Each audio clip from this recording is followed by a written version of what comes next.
Hello everyone, welcome back to my channel. और आज मैं अगेन एक Q&A वीडियो लेकर आई हूँ अपनी प्रेगनेंसी स्टोरी में से। मैंने आप लोगों के साथ में शेयर किया था अपनी एक प्रेगनेंसी स्टोरी, एक ही प्रेगनेंसी हुई है अभी तक। सो उसकी स्टोरी मैंने आप लोगों के साथ में शेयर की थी और आप लोगों को बहुत हेल्प भी मिली थी, पसंद भी आई थी और बहुत सारे लोगों ने इसमें इतने अच्छे अच्छे कॉमेंट किए ना कि मतलब जब मैं वो स्टोरी वीडियो डाल रही थी तो मैं बहुत डिलेमा में थी कि डालूं कि नहीं डालूं, पता नहीं लोग बोर होंगे, पसंद आएगी कि नहीं। बट इतने सारे लोगों ने इतने अच्छे अच्छे कमेंट किए कि मतलब मन खुश हो गया। तो बहुत अच्छा लगता है आप लोग कैसे अच्छे अच्छे कमेंट्स पढ़ करके। कि एक कमेंट मतलब ऐसा आया था कि अब मुझे तो बहुत डर लग रहा है, दूसरों की स्टोरी मैंने देखी मुझे बहुत डर लग रहा था, बट आपकी स्टोरी देखने के बाद थोड़ा सा रिलैक्स एंड कॉन्फिडेंट महसूस हो रहा है, थैंक यू फॉर दिस। इस तरीके के इतने सारे कमेंट आए ना कि मुझे बहुत अच्छा लगा। मैं आपको बता नहीं सकती मुझे कितना अच्छा लगा। मतलब सॉर्टेड है सारी टेंशन से एक साइड में, और ऐसे ऐसे कमेंट्स पढ़ के बहुत अच्छा लगता है। आई थिंक सभी को अच्छा लगेगा, कोई भी आप किसी के काम आ सके, किसी को अच्छा महसूस करा सके, तो आई थिंक ये बात सभी के लिए बहुत ही सेटिस्फैक्ट्री होती है। सो एनीवेज अब अपने टॉपिक पे आते हैं। आज Q&A वीडियो में लेकर आई हूँ क्योंकि बहुत सारे लोगों के क्वेश्चंस उस वीडियो के कमेंट बॉक्स में मैंने देखे थे। लोगों को मैंने कुछ को आंसर भी दिए थे, बट बहुत सारे लोगों के सिमिलर क्वेश्चंस भी हो रहे थे। और मुझे लगता है कि अगर आप पूछ भी नहीं रहे हैं फिर भी कई क्वेश्चंस ऐसे होते हैं जो हमारे दिमाग में नहीं आते हैं, बट अगर कोई बता दे तो अच्छा रहता है। सो इसीलिए मैं आप लोगों से वो क्वेश्चंस जो है वो डिस्कस करने वाली हूँ। सो मैंने यहाँ पर नोट डाउन कर लिया अपनी डायरी में। So yes, without much ado let's dive into the video. Okay so guys, सबसे पहला जो क्वेश्चन है वो ये है कि प्रेगनेंसी के टाइम पर हम गर्म पानी पी सकते हैं या ठंडा पानी पी सकते हैं या क्या कर सकते हैं। सो मैं अगर अपनी बात बताऊं तो मैंने नॉर्मल वाटर पिया था, गर्म भी नहीं पिया था, ठंडा भी नहीं पिया था। तो ज़्यादा गर्म पानी भी आपको नहीं पीना चाहिए और ठंडा भी नहीं पीना चाहिए। सो कोशिश यही कीजिए कि जो नॉर्मल वाटर होता है रूम टेम्परेचर वाला, आप वही पीजिए। अगर बहुत ज़्यादा विंटर्स चल रही है तो आप थोड़ा सा गुनगुना पानी पी सकते हैं। बहुत ज़्यादा ठंडा पानी किसी भी सीजन में, इवन समर भी चल रहा है तो बहुत ज़्यादा ठंडा पानी आपको नहीं पीना चाहिए। अगर गर्मी पड़ रही है तो हल्का ठंडा मिक्स करके, जिसको बोलते हैं, वैसा आप पी लीजिए। मतलब कहने का इन शॉर्ट कि आपको बहुत ज़्यादा गर्म, बहुत ज़्यादा ठंडा, कोल्ड हॉट दोनों ही वाटर आपको नहीं पीना है, आपको नॉर्मल पानी पीना है। अगर गर्मी बहुत ज़्यादा पड़ रही है तो पानी गर्म रहता है, उसको थोड़ा सा ठंडा डाल करके आप मिक्स कर सकते हैं, या फिर मटके का पानी पी लीजिए।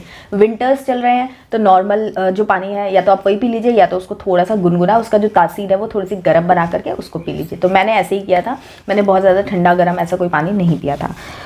ओके, सो नेक्स्ट क्वेश्चन ये है कि मेरा बेबी ड्यू डेट से कितना दिन पहले या बाद में हुआ था। तो मैंने उस स्टोरी में भी सारी चीज़ें बताई हैं। मेरे बेबी का जो ड्यू डेट था मेरी प्रेगनेंसी में वो था 30 अगस्त, बट जो मेरा बेबी हुआ वो हुआ 16 अगस्त, क्योंकि मेरा वाटर ब्रेक हो गया था और मेरी जो पोजीशन थी वो भी नॉर्मल डिलीवरी के लिए जो ओपनिंग थी वो मेरी सर्विक्स की नहीं हुई थी, इसलिए मुझे सर्जरी अपनी करानी पड़ी थी।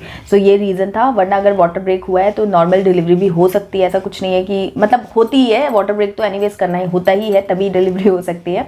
लेकिन मेरा जो सर्विक्स था ओपन नहीं हुआ था, जिसकी वजह से मुझे सी सेक्शन कराना पड़ा।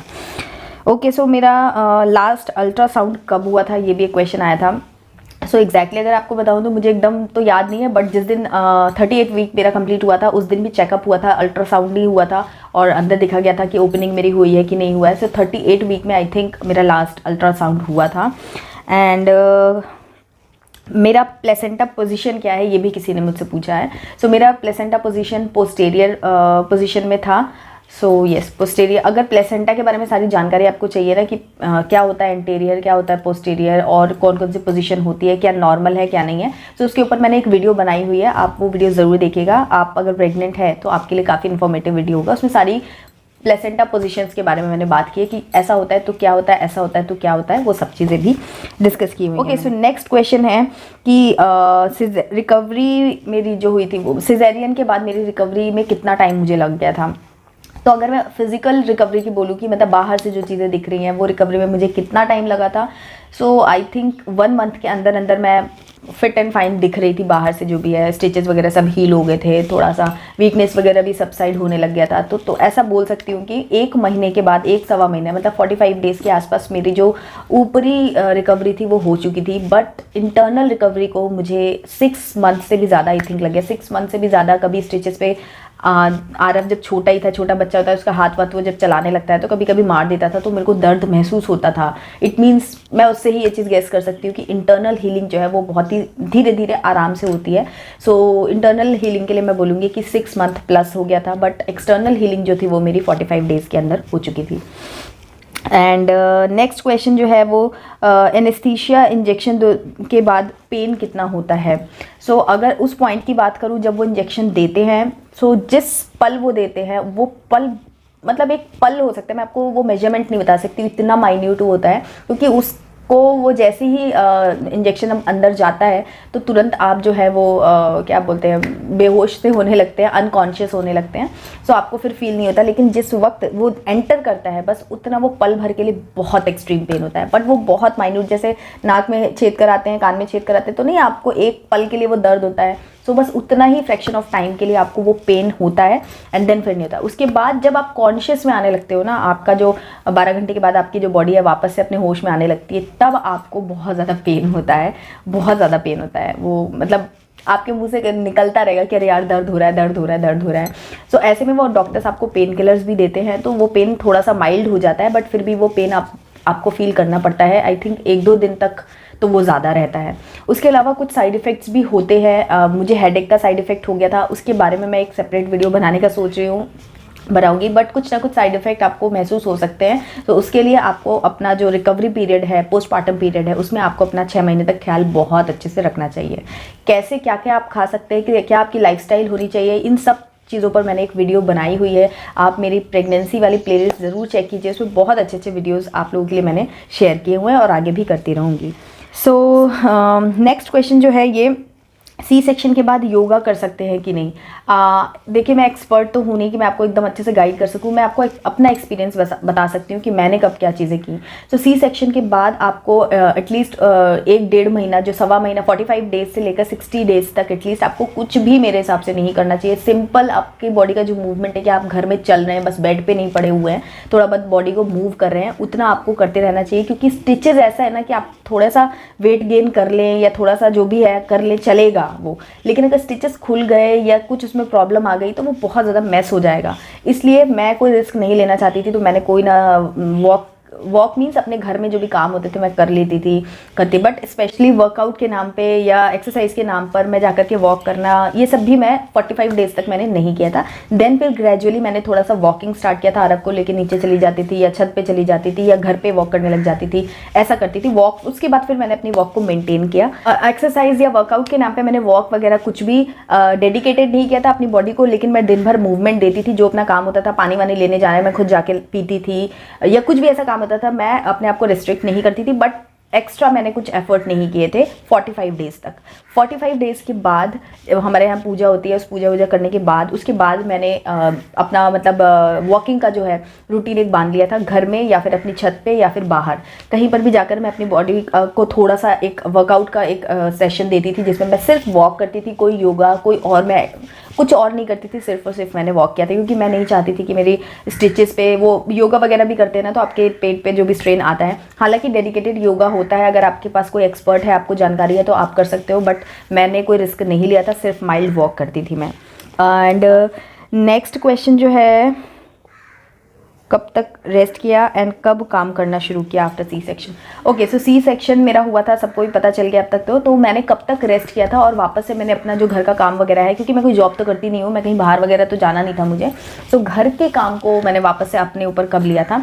सो 15 डेज तक तो मुझे पता है कि मैंने कुछ काम नहीं किया था, क्योंकि मेरे मदर इन लॉ के साथ थी मैं, तो उन्होंने ही सारा काम किया था, जो भी काम होता है, मैं सिर्फ अपना ख्याल और अपनी बेबी का ख्याल रख रही थी। बट आफ्टर 15 या 20 डेज़ के बाद मैंने अपने घर के सारे काम करना शुरू कर दिया। सारे काम से मेरा मतलब बिल्कुल नहीं है कि मैं झाड़ू पोछा बर्तन ऐसा नहीं, लेकिन हाँ कुकिंग करना या घर की क्लीनिंग करना, माइल्ड काम करना मैंने शुरू कर दिया था, क्योंकि मैं इतना देर तक ऐसे ही बैठ नहीं सकती हूँ, और घर पे भी कोई होगा तो फिर मैं ऐसा नहीं कि मैं पड़ी रहूँगी और वो लोग सब काम करेंगे, क्योंकि 15-20 डेज तक स्टिचेस वगैरह का झंझट था, तो मैं कर ही नहीं सकती थी। मेरे को खुद मूव करने में या खांसी आ जाए तो बड़ी दिक्कत होती थी, तो ऐसे में मैं काम नहीं कर पाती थी। लेकिन 15-20 डेज़ के बाद मैंने अपने घर का जो माइल्ड काम होता है वो सब मैंने, आरव को नहलाना, आरव की मालिश करना और घर को क्लीन करना, खाना वगैरह बनाना, हाँ इस तरीके से ख्याल रखते हुए प्रिकॉशंस के साथ में कि कोई भारी चीज़ ना उठाऊं, बहुत ज़्यादा एक्सर्शन बॉडी को ना दूं, तो धीरे धीरे अपना जो बेसिक नीड होती है घर की वो मैंने करना शुरू कर दिया था। बट झाड़ू पोछा बर्तन इसके लिए मेड थी मेरे पास, मैं वो काम नहीं करती थी, और हल्का फुल्का काम जो है मैंने बताया वो मैं करती थी। सो आई थिंक मेरे सारे क्वेश्चंस हो चुके हैं। एक क्वेश्चन रह गया है कि मेरे स्टिचेस कितने दिन में कंप्लीट हुए थे, और अगेन वही रिकवरी की बात है।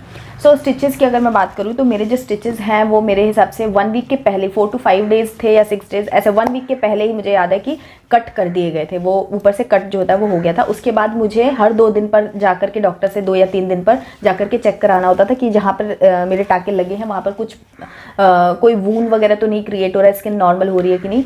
तो 15 डेज़ मुझे लगे थे। 15 डेज़ के बाद वो जो था ऊपर से एकदम अच्छे से वो जो टाँके लगे थे, स्टिचेस लगे थे, वो क्लीन हो गया था, स्किन ऊपर से ठीक लग रही थी।